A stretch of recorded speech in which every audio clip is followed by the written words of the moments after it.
Well, it finally happened. We got a new look at Insomniac Spider-Man 2 at the PlayStation Showcase earlier this week, and it was more than I could have ever hoped for. Everyone has understandably been discussing all the new features that we got to see in terms of gameplay. We got to see Peter using the symbiote suit, we got to see Miles and Peter using web wings to glide around the city, we got to see the feature of switching between Miles and Peter during missions. The whole sequence that they showed off just felt very cinematic and felt very exciting to play through, and so I cannot wait to get my hands on the controller and experience that and more moments like it myself. And while I am excited to talk about the gameplay of Spider-Man 2, that's not really what this video is geared toward. I want to take a step back to the brief cinematic trailer that they showed before they showed this gameplay demo, which highlighted Kraven the Hunter. And there's a very specific moment in that trailer.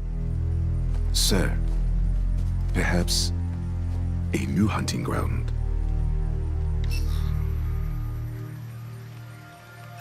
And this is where we get a ton of supporting character and villain confirmations for Spider-Man 2.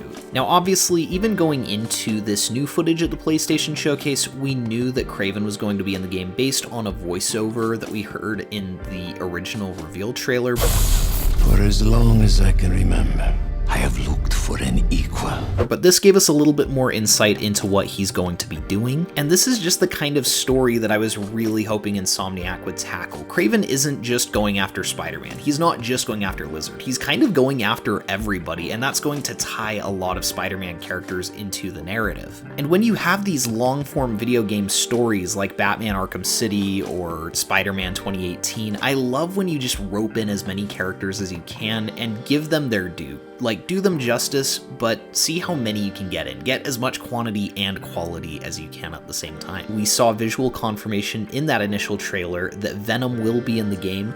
There's currently a theory that Peter will actually become Venom over the course of the game, and so Peter Parker will actually be Venom rather than having it be Eddie Brock or Harry Osborn. I don't know if that's true or not. It very well could be. There are theories based on the gameplay footage that we were shown, but until we know more, all that we really know is that Peter for sure wears the symbiote, and Venom is for sure in the game. Other details are a little bit too warped in speculation right now, but needless to say, the symbiote will play a major role in this game as well. However, now we also know that Black Cat will be in the game. This is a character that was in the Spider-Man 2018 DLC. She had a side mission in the base game where she didn't appear personally, but it set up her presence in this world, and then she got a standalone DLC that was solely dedicated to setting up her character. I'm really excited to see her come back and see what her interactions with Peter are, especially if she interacts with him when he's wearing the black suit. We also have confirmation that Prowler will be in the game. This is a character from the Miles Morales game, and I'm excited to see that they're not just doing Peter Parker justice in this sequel, but also Miles Morales. It feels like a game that combines the best of both previous games. In some ways, it kind of feels like an Avengers-style team-up, where we've gotten to see standalone stories for both of these characters, and now their worlds are going to collide even more. At the end of the Miles Morales game, Prowler essentially turned himself in, so I don't know if he's still in prison, but maybe he's out now, maybe he got some time off for good behavior, or maybe he broke out for some reason, but needless to say, it does appear that he will be in the game. The next one that we see is actually very interesting, as it is Wraith, and this is actually Yuri Watanabe from the first game. She was the police officer that was helping Spider-Man.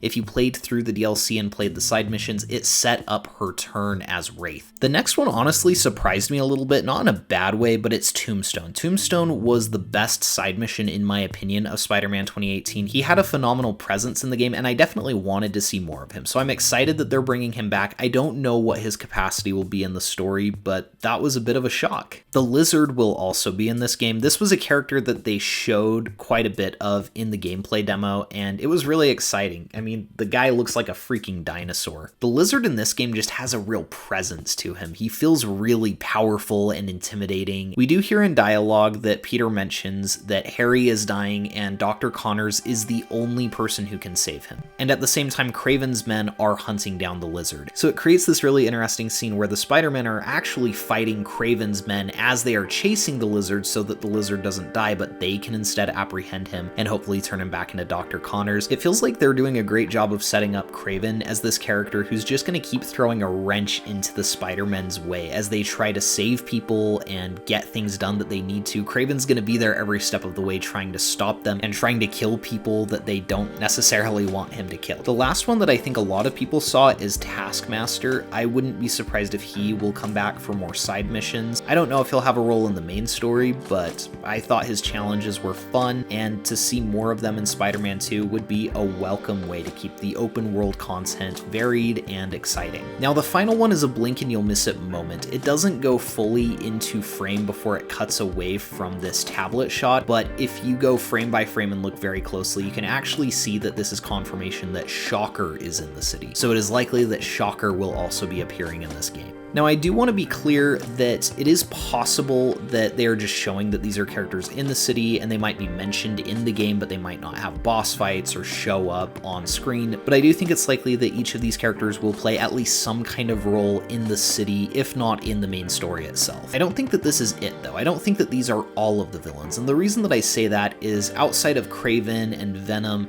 most of these are more like B and C list villains, and I do think that Insomniac will pull in at least one or two more heavy hitters. I also wouldn't at all be surprised if they did something similar to what they did in the first game, where they teased Mr. Negative as potentially the main villain and then pulled the rug out from under you and boom, it was Doc Ock. I wouldn't be surprised at all if Green Goblin's laughter is heard near the end of this game and if we're fighting him in the third act. I could also totally see them bringing in characters like Sandman and Mysterio for side missions, again, if not involved with the main story themselves as well. Ultimately, I'm really excited about the cast of characters that they have in Spider-Man 2. I'm really interested to see what other villains they choose to bring in and also what other supporting characters they'll choose to bring in. I'm still interested, for example, to see if Gwen Stacy is alive or involved in this version of Spider-Man's story or not. I'm interested to see if Silver Sable plays a role at all. I'm excited to see what story arcs they draw from for each of these characters. For example, are we getting a Kraven's Last Hunt Kraven? It's going to be really cool to see what they come up with. They did such a good job with that first game, and it looks like they've stepped it up even more here. So let me know what you guys think in the comments below. What villain are you most excited about appearing in Spider-Man 2? Thank you all so much for watching, and we will see you guys